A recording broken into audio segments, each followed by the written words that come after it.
Please আমি এখন আসি, আমার স্বামী অপেক্ষা করছে।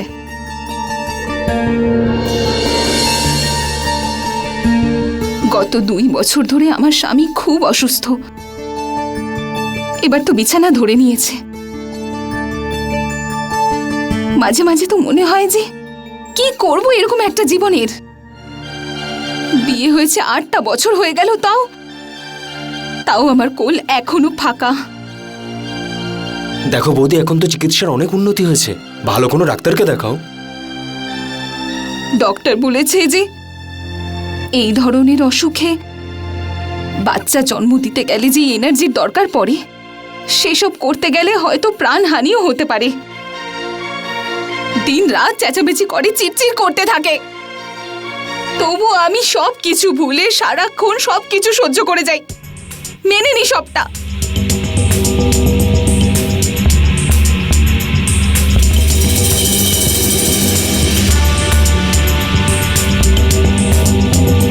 সোনা,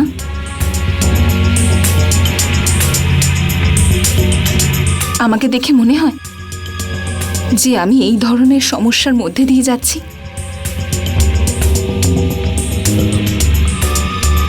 বৌদি, তুমি সত্যিই খুব সুন্দর। সত্যি?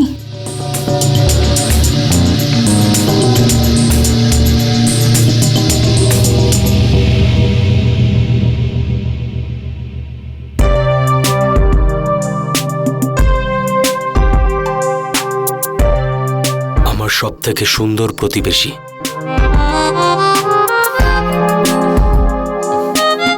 क्राइम अलर्ट, जुर्म के खिलाफ आवाज।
আরে দাদা, আরে আসতে ভাই, ল্যাপটপ আছে এর ভেতরে। সরি, ভুল হয়ে গেছে। একটু ঠিকঠাক ভাবে রাখা উচিত তো জিনিসগুলো।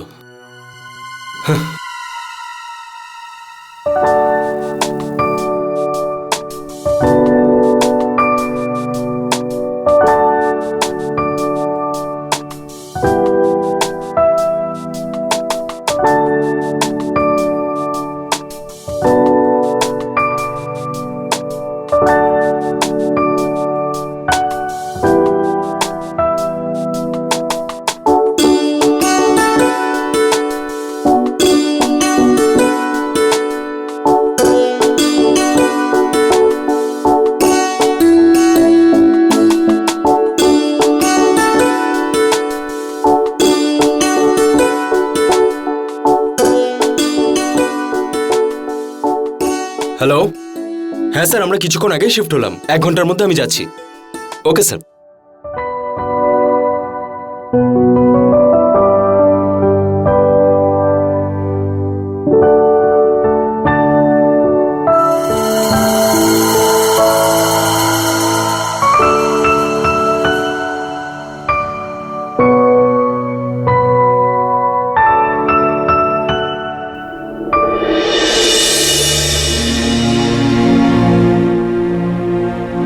বানিয়ে নিয়ে এসেছিলে, নার্স বানিয়ে ছেড়ে দিলে। সারা জীবন শুধু কেসেই যাও, যতক্ষণ ওই ছেলেটার ভরসায় দোকানটা বন্ধ হচ্ছে। কিন্তু তুমি কেন চিন্তা করবে? জানো কত বিল ভরা বাকি রয়েছে, মিউনিসিপ্যালিটির, ইলেকট্রিকের। হয়ে যাবে, যেভাবে এতদিন হয়েছে হয়ে যাবে। খুব হবে। চলো ওঠো। আগে যেমন ছিল এখন আর তেমনটা নেই। আরে তুমি কি জানো না বাজারে জিনিসের দাম কত বেড়ে গেছে? ডাক্তাররা ওষুধ বদলে দিচ্ছে, রোজ একটা করে টেস্ট। এই বাড়িটাও বিক্রি হয়ে যাবে তোমার চিকিৎসার কারণে। ভগবানও না জানি কোন পাপের বদলা নিচ্ছে। আরে যেই আসে তোমাকে না আমাকে উপদেশ দিয়ে যায়। আরে একটাবার অসুস্থ স্বামী সেবা করে তো দেখো, তখন বুঝতে পারবে যে কত সত্যিকারের ভালোবাসা।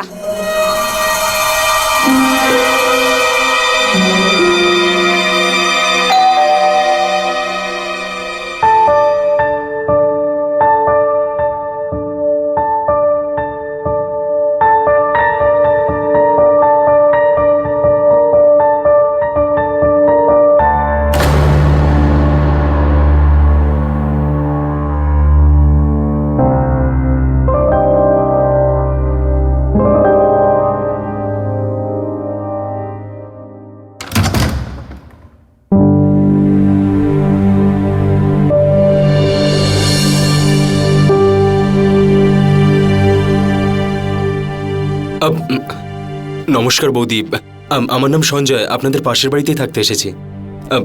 সরি আপনাকে ডিস্টার্ব করার জন্য। কোনো ব্যাপার না।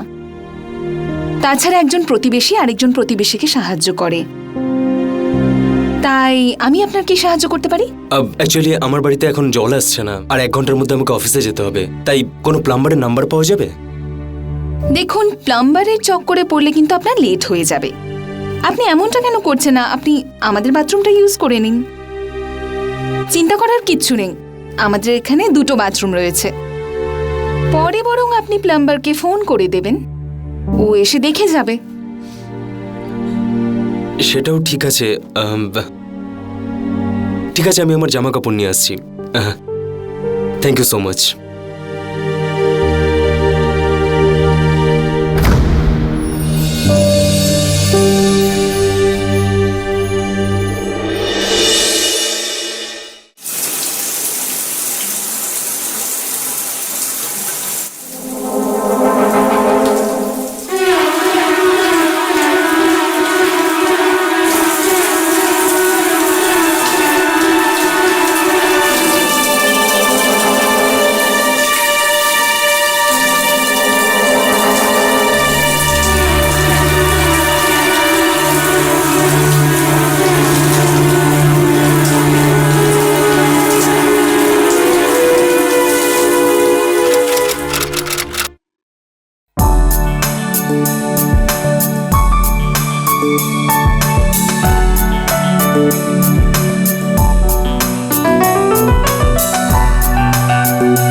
আরে বৌদি, আপনি?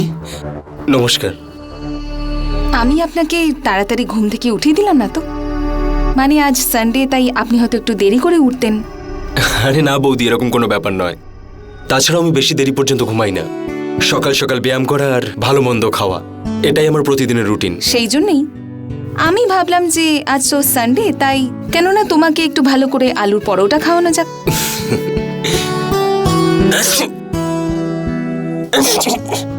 এভাবে খালি গায়ে ঘুরে বেড়ালে কিন্তু এমনিই ঠান্ডা লেগে যাবে। ঠান্ডা লাগলে আদা দিয়ে চাটা বেশ ভালো লাগে। তুমি খাবারটা খাও, আমি জানি। হ্যাঁ ঠিক আছে।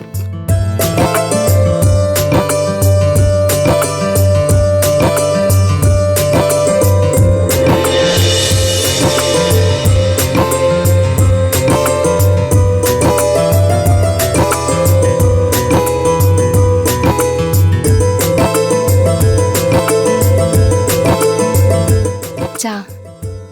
থ্যাংক ইউ বৌদি।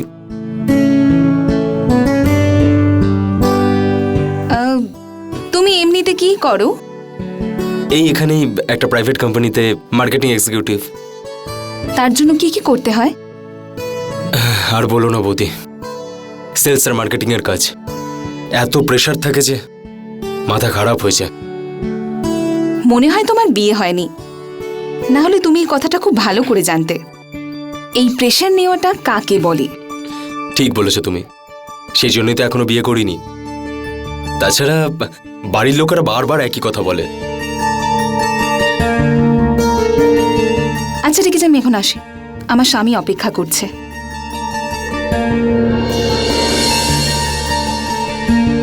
গত 2 বছর ধরে আমার স্বামী খুব অসুস্থ, এবার তো বিছানা ধরে নিয়েছে। মাঝে মাঝে তো মনে হয় যে কি করব এরকম একটা জীবনের। বিয়ে হয়েছে 8টা বছর হয়ে গেল, তাও আমার কোল এখনো ফাঁকা। দেখো বৌদি, এখন তো চিকিৎসার অনেক উন্নতি হয়েছে, ভালো কোনো ডাক্তারকে দেখাও। ডক্টর বলেছে যে এই ধরনের অসুখে বাচ্চা জন্ম দিতে গেলে যে এনার্জির দরকার পড়ে, সেসব করতে গেলে হয়তো প্রাণহানিও হতে পারে। দিন রাত চেঁচামেচি করে, চিৎচির করতে থাকে। তবু আমি সবকিছু ভুলে সারাক্ষণ সবকিছু সহ্য করে যাই, মেনে নি সবটা।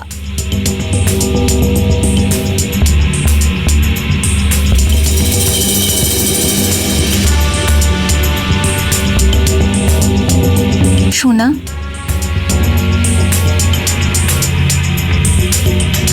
আমাকে দেখে মনে হয় যে আমি এই ধরনের সমস্যার মধ্যে দিয়ে যাচ্ছি?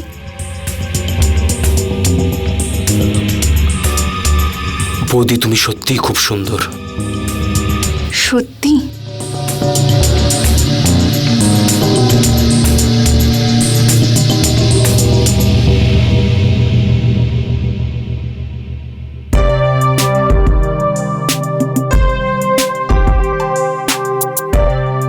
আমার সবথেকে সুন্দর প্রতিবেশী।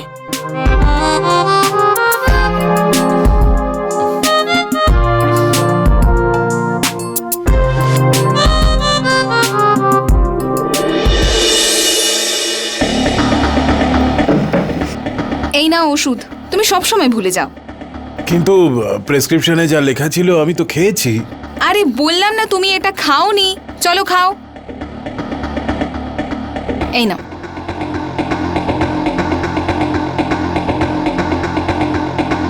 এবার তুমি আরাম করে ঘুমিয়ে পড়বে। হ্যাঁ,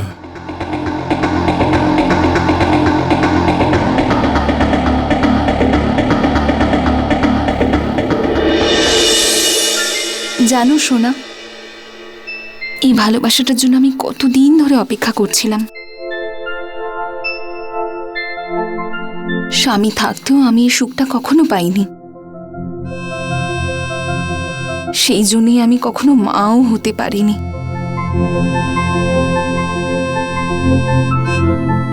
কিন্তু এখন মনে হয় সেই সব স্বপ্ন, সব চাহিদা সব পূরণ হতে চলেছে। সবে তো আমাদের স্বপ্নের শুরু, সোনা। সোনা, একবারে আমার মন ভরেনি। আমারই বা কোথায় পড়েছে? তাহলে আটকালো কে? তাছাড়াও তুমি এই বাজিটা হেরে গেছো। আচ্ছা, তাহলে এইবার দেখা যাক শর্ত কে জেতে।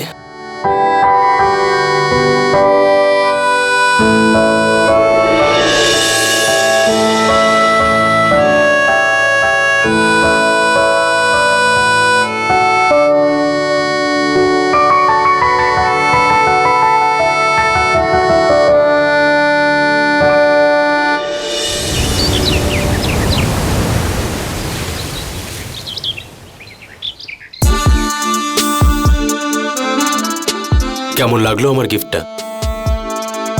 একদম তোমার মতো।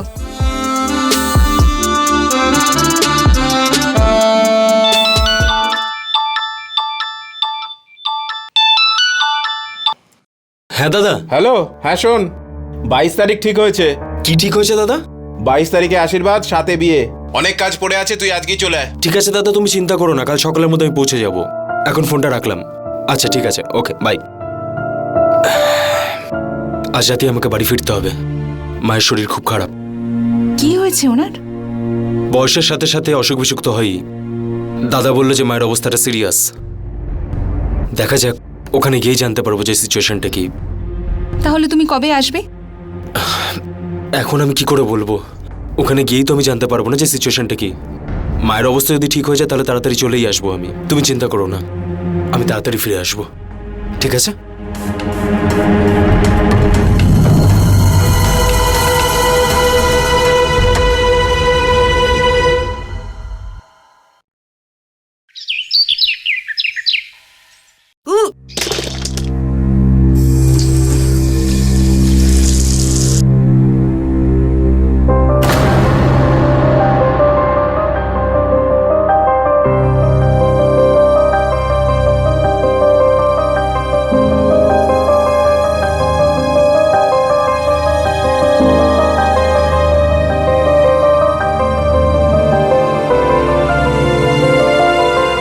আপনি যে নম্বরে ফোন করেছেন সেটি এই মুহূর্তে পরিষেবা সীমার বাইরে আছে।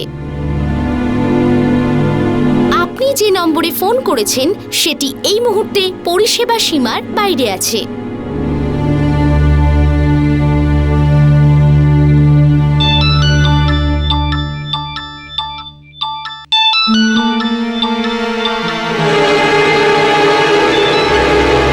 Hello hello hello Sanjay, hello Sanjay, তোমাকে আমার একটা বড় গুড নিউজ দেওয়ার আছে। হ্যালো, সঞ্জয়, শুনতে পাচ্ছি না। হ্যালো, এখানে নেটওয়ার্ক প্রবলেম করছে। হ্যালো হ্যালো,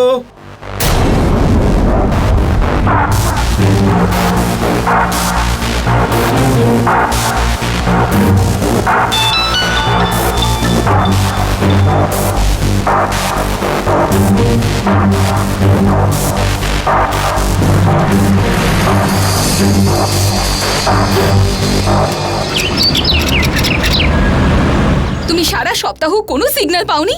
তুমি জানো আমি তোমাকে কতগুলো কল করেছি, তোমাকে কতবার ফোন করেছি, অন্তত একটাবার তুমি আমার ফোনটা ধরবে। তুমি জানো আমার তোমার সঙ্গে কত গুরুত্বপূর্ণ একটা কথা ছিল। তুমি শুনতে পাচ্ছ না আমি কি বলছি? হ্যাঁ তুমি বলো, আমি শুনছি। ঠিক করে শুনছো না? এদিকে তাকাও আমার দিকে। তুমি আমার একটুও চিন্তা করো না, কোনো চিন্তা নেই তোমার। জানো তোমার সঙ্গে আমার কত গুরুত্বপূর্ণ একটা কথা আছে। তুমি এই জিনিস পরিষ্কার করাতে বিজি। আরে কারণ আমার বাড়ির লোকেরা এখানে আসছেন। আচ্ছা, আমি প্রেগনেন্ট, আর এটা হলো তার প্রমাণ।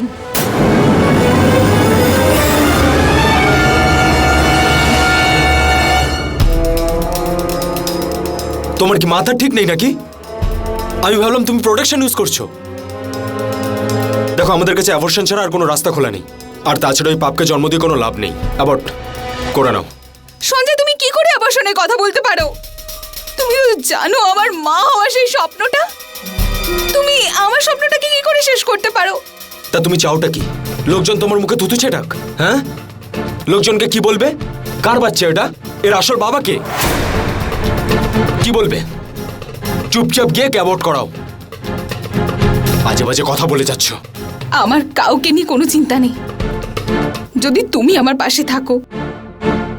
সঞ্জয়, আমি শুধু তোমার, আর সারা জীবন তোমার হয়ে থাকবো। এই যে বাচ্চাটা, এটা আমাদের ভালোবাসার চিহ্ন। এটা কোনো পাপ নয় যে একে যেখানে সেখানে ফেলে দিতে পারি। সঞ্জয় প্লিজ আমার কথা শোনো, আমি তোমাকে ছাড়া বাঁচতে পারবো না, আর এই বাচ্চাটাকে ছাড়াও পারবো না। প্লিজ সঞ্জয়, কথাটা একটু বোঝো সঞ্জয়।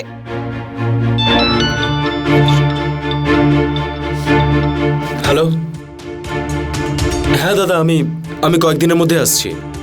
হ্যাঁ, এখানে সব ঠিক হয়ে গেছে। হ্যাঁ ওকে, আমাকে এখন বেরোতে হবে একটা দরকারি কাজে। তুমি প্লিজ যাও।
কেমন লাগলো আমাদের এই বাড়ি?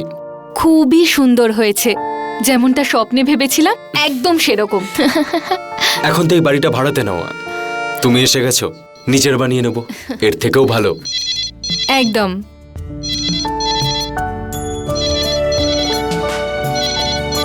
হ্যালো।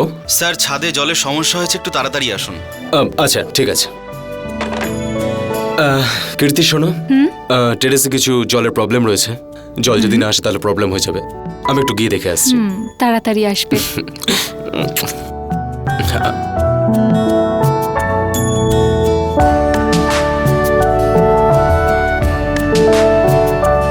ওয়াও,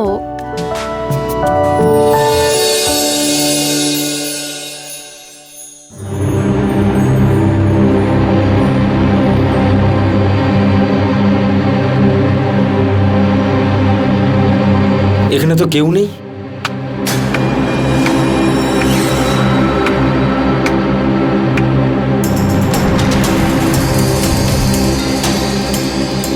বাহ সোনা, বাহ, খুব চালাকি করে নিয়েছো তুমি। তুমি কি ভেবেছিলে আমি সত্যিটা কখনো জানতে পারবো না? আমি এদিকে তোমার সন্তানের মা হতে চলেছি, আর তুমি ওদিকে বিয়ে করে নিলে। বাহ, আচ্ছা, তার মানে সেদিন বাড়ি পরিষ্কার হচ্ছিল, হ্যাঁ?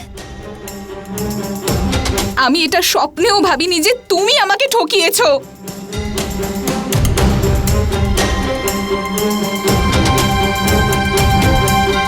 দেখো, যা হওয়ার ছিল তা তো হয়ে গেছে, তাই আমরা না এখনো একসাথেই থাকতে পারি, একটা পরিবার হয়ে। কি বলতে চাইছো কি তুমি? মানে তো এটাই যে দিনের বেলা তুমি তোমার বউয়ের বর, আর রাতে আমার সঙ্গে আমার ঘরে।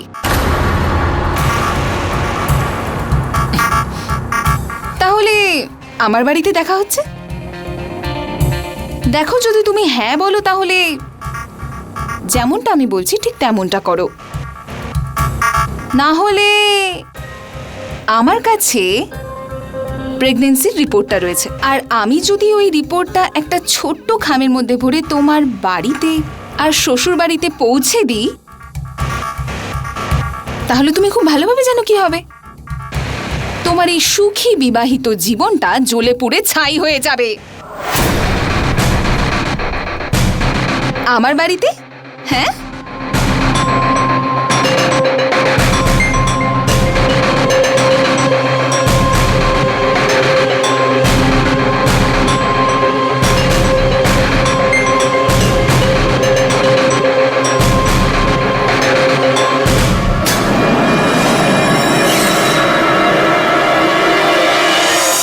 নিজের স্বপ্নের শহরে এটা সঞ্জয়ের জন্য সবথেকে বড় শিক্ষার শুরু ছিল।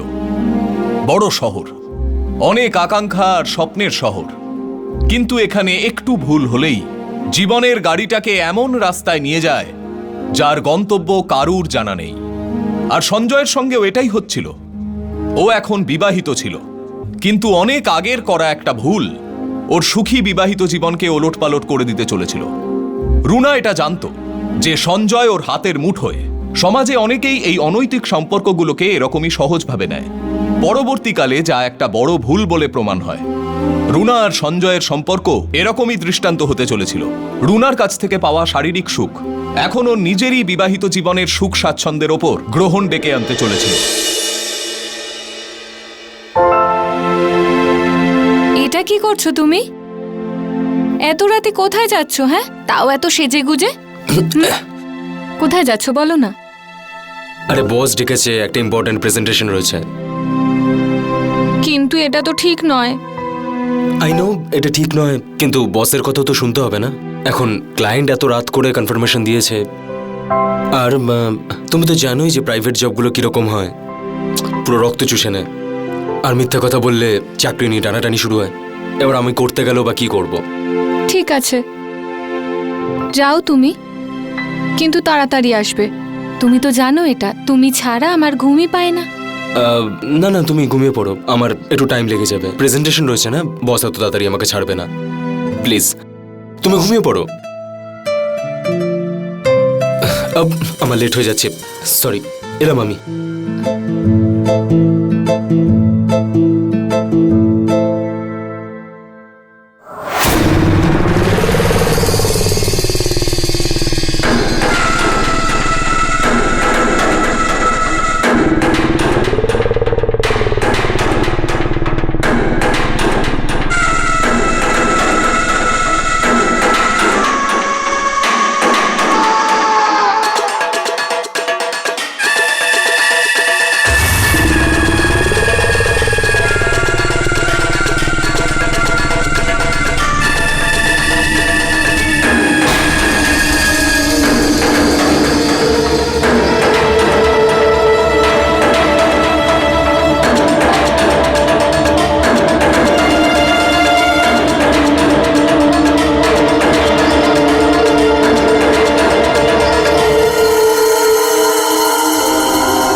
এবার জানতে পারলে যে আমি তোমাকে কতটা ভালোবাসি। হ্যাঁ,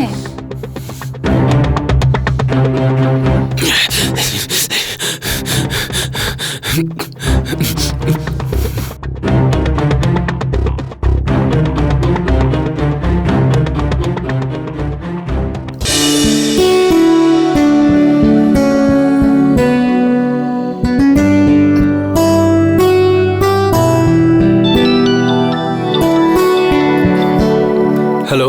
আসলে আমি তোমাকে না বিরক্ত করতে চাইনি সঞ্জয়, কিন্তু কথাটাই এত গুরুত্বপূর্ণ ছিল যে এড়িয়ে যাওয়া যাবে না। আমার আর্জেন্টলি কিছু টাকার দরকার। কত চাই?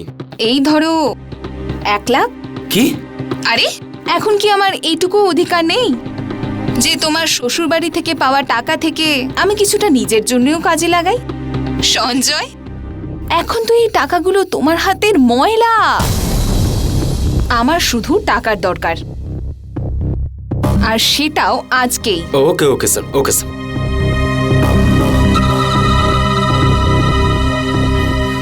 কি হলো? আরে কিছু নয়, অফিস থেকে ফোন করেছিল। তুমি কি খুব চিন্তায় আছো? আরে কিছু না, সব ঠিক আছে তো? সব ঠিক আছে।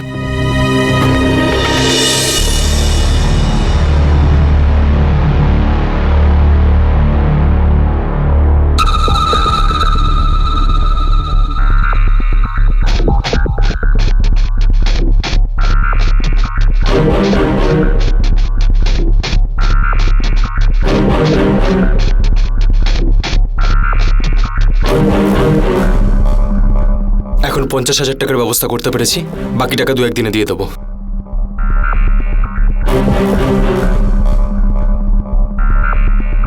এতটাও কি তাড়া তোমার আমার সোনা? নতুন বউ কি আমার থেকেও বেশি আনন্দ দিচ্ছে? তুমি যখন আমাকে পা থেকে ভালোবাসতে শুরু করো তখন আমার বেশ ভালো লাগে। চলো করো, এবার করো না। আরে যাও না, করো।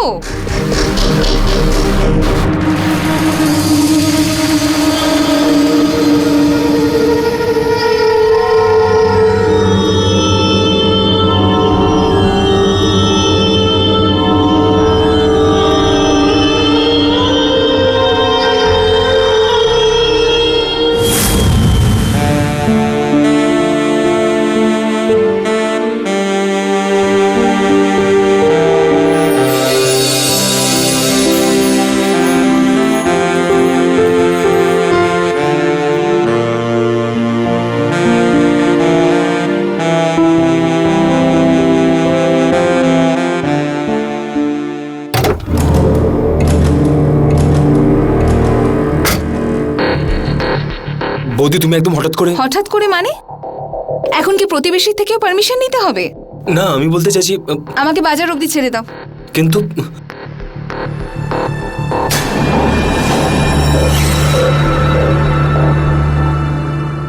এমন একটা অবৈধ শারীরিক সম্পর্ক যেটা বিয়ের পর সঞ্জয় খুব সহজেই ঝেড়ে ফেলবে ভেবেছিল, এখন একটা ভয়ঙ্কর রূপ ধারণ করেছিল। নিজের সুখী দাম্পত্য জীবনকে বাঁচানোর জন্য ও নিজের বউকে একটার পর একটা মিথ্যে বলছিল, কিন্তু ও এটা ভুলে গেছিল যে এসব করার ফলে ও আসলে রুনার ব্ল্যাকমেল করার চেষ্টাটাকে আরো উৎসাহ দিচ্ছিল। সেটার বিরুদ্ধে না গিয়ে ও সেটা স্বীকার করে নিচ্ছিল। আর এর ফলেই বৈবাহিক সম্পর্ক যে বিশ্বাস আর ভালোবাসার ওপর দাঁড়িয়ে থাকে সেটা এখন নড়বড় করছিল। যদি সঞ্জয় এখনো সাহস করে সত্যের সম্মুখীন না হয় তাহলে ওকে ভয়ঙ্কর পরিণাম ভোগ করতে হবে।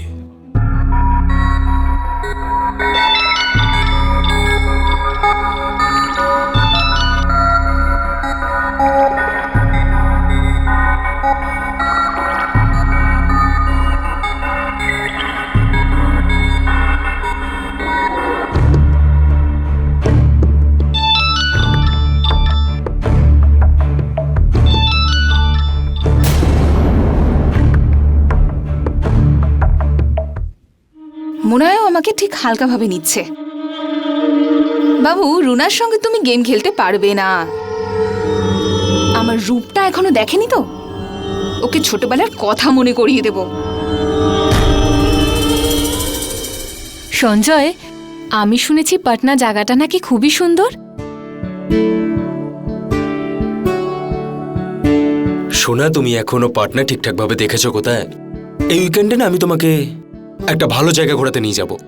তারপরে আমরা মুভি দেখতে যাব আর তারপর ডিনারে যাব। হ্যাঁ, ওকে, ডান। ডান।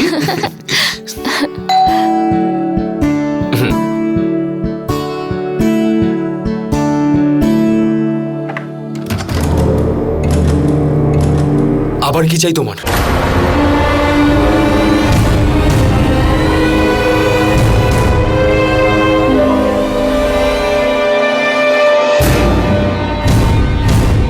আমার নাম হলো রুনা সিনহা, তোমারই প্রতিবেশী আমি। সঞ্জয় বোধহয় তোমার সঙ্গে আমার দেখা করাতে লজ্জা পাচ্ছে।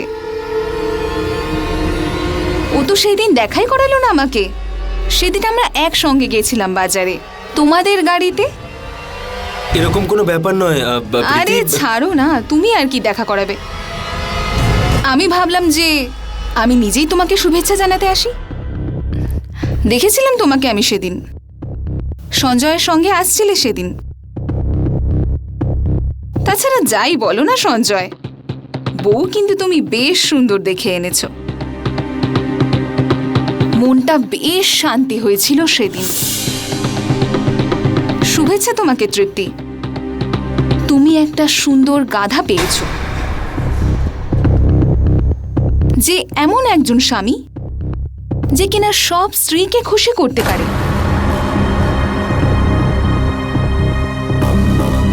তোমাকেও বেশ ভালো রাখবে ও। এটা একটা ছোট্ট উপহার আমার তরফ থেকে, নাও। দাঁড়াও না বৌমা, এত তাড়া কিসের? আগে মায়ের এই প্রসাদ দিয়ে নিজের মুখটা তো মিষ্টি করো। খাও, খাও না।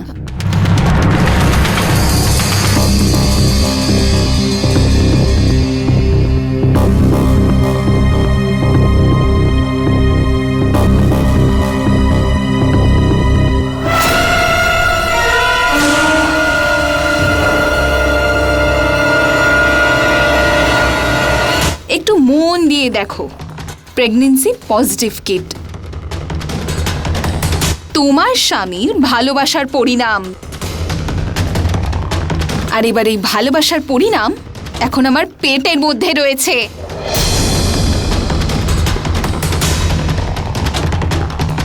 সঞ্জয়, তুমি আমাকে এভাবে ঠকালে কেন? আচ্ছা, এবার আমি বুঝতে পারছি রাতে কাজের অজুহাতে তুমি কোথায় যেতে। তুমি ওর কথাতে একদম বিশ্বাস করো না। ওইসব জেনে বুঝে করছে যাতে আমাদের সম্পর্ক ভেঙে যায়। ঝামেলা? ঝামেলার আর কি বাকি আছে? এই প্রেগন্যান্সি কিট? দেখো, আমি তোমাকে বলতেই যাচ্ছিলাম যে ইনফ্যাক্ট আমি তোমাকে কালই বলে দিতাম। তুমি ওর কথা বিশ্বাস করো না। এসব ওর চালাকি, আমার থেকে টাকা নিতে চায় শুধু। এসব নাটক করছে ও। আমি নাটক করছি? তার মানে প্রেগন্যান্সি কিটটাও নাটক? বিশ্বাস হচ্ছে না তো? ঠিক আছে, আমি এক্ষুনি প্রেগন্যান্সি রিপোর্টের ফাইলটা নিয়ে আসছি। অথবা একটা কাজ করি, বাইরে গিয়ে সবার সামনে জোরে জোরে চিৎকার করে বলি, তখনই তো বিশ্বাস হবে না তোমার? তুমি না বাজে কথা একদম বলো না। তৃপ্তি, তৃপ্তি, তৃপ্তি, তৃপ্তি, তৃপ্তি, চোখ খোলো।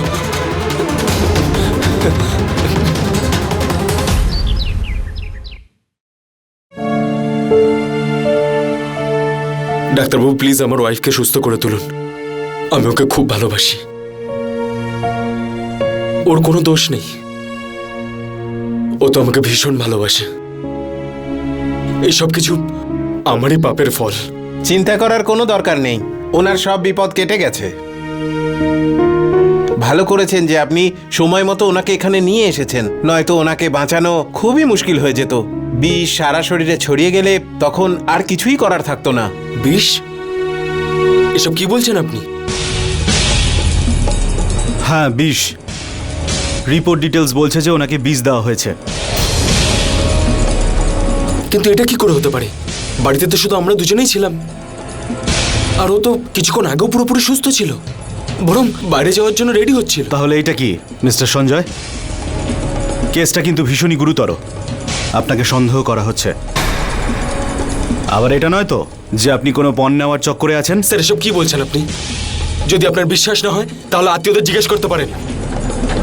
বিয়েতে 1 টাকাও নিইনি আমি। কিন্তু একটা ব্যাপারে তো আমারও সন্দেহ হচ্ছে। আমি ভালো মতো জানি যে এসব ওই রুনাই করেছে। ও তৃপ্তিকে দেখে হিংসা করত, আমাকে আরো ইউজ করতে চাইছিল। আমি মানছি যে আমার বিয়ের আগে ওর সাথে ইলিগাল অ্যাফেয়ার ছিল, কিন্তু বিয়ের পরেও আপনি চলুন আমাদের সঙ্গে।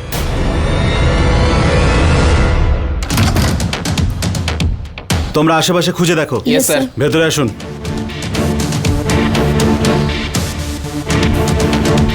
রুনা কোথায়? ও বাজারে গেছে। কিন্তু কি হয়েছে? রুনা তৃপ্তিকে বিষ খাইয়ে মেরে ফেলার চেষ্টা করেছে। কি?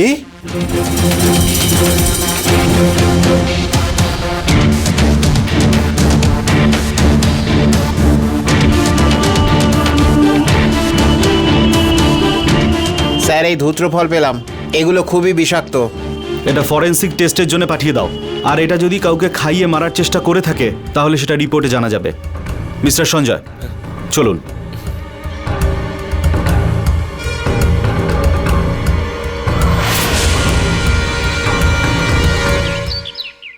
এই নাও ওষুধ। এখনো সময় আছে, যদি কিছু ভুল করে থাকো স্বীকার করো। আরে আমি যখন কোনো ভুল করিনি তখন কি বলবো? আচ্ছা, ঘুমের ওষুধ আর অন্য ওষুধের মধ্যে তফাৎ বুঝি না আমি। সব কিছু বুঝি আমি। রোজ রাতে তুমি সঞ্জয়ের সঙ্গে দেখা করতে যাও, আর নয়তো সঞ্জয় তোমার সঙ্গে দেখা করতে আসে। পুলিশকে আসতে দাও, যা কিছু জানি সব বলে দেবো ওদের। আচ্ছা, এমনিতে তো তোমাকে নাড়ানো যায় না, এখন এত জোর চলে এসেছে তোমার। এবার দেখো আমি কি করি তোমার।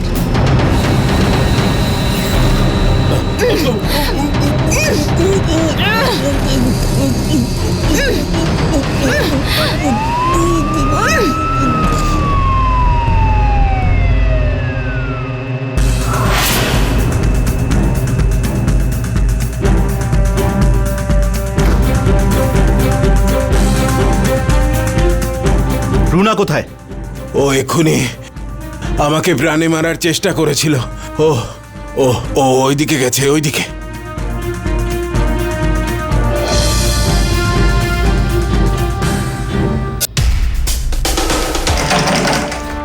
স্যার, দরজা ভিতর থেকে বন্ধ। ভেঙে দাও এটা।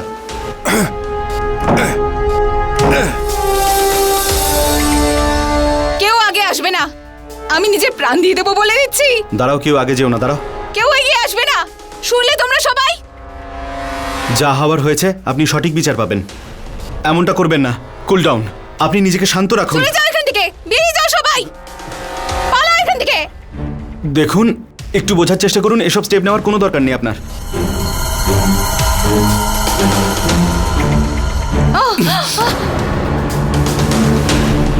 বন্ধ করুন এসব নাটক। নিজেকে মেরে কি প্রমাণ করার চেষ্টা করছেন? প্রমাণ পেয়ে গেছি, তৃপ্তিকে বিষ খাইয়ে আপনি মারার চেষ্টা করেছেন। হ্যাঁ হ্যাঁ হ্যাঁ, আমি তৃপ্তিকে বিষ দিয়েছি, কিন্তু এই সব কিছু আমি আমার বাচ্চার মোহর জন্য করেছি। যদি তুমি আমাকে অবসানের জন্য না বলতে না, তাহলে আমি এই ভুলটা কখনো করতাম না। শুনেছো তুমি? আমি যেটা চেয়েছিলাম সেটা আমি পেয়েছি। এখন আমি বাচ্চাটার সঙ্গে জেলে থাকবো নাকি বাইরে? আমার কিচ্ছু এসে যায় না, কোনো কিছু এসে যায় না আমার। নিয়ে চলো একে।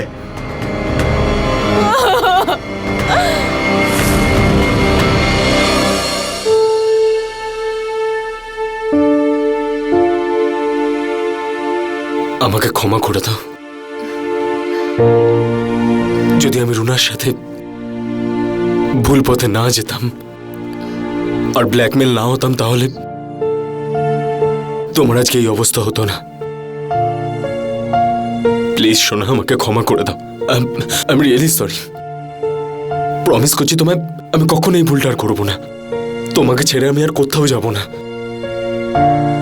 প্লিজ।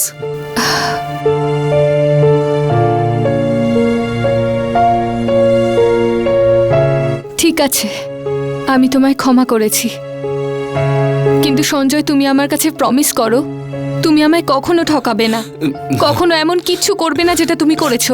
কোনোদিনও। আমাদের মধ্যে অন্য কেউ আসবে না সঞ্জয়, প্রমিস? I promise.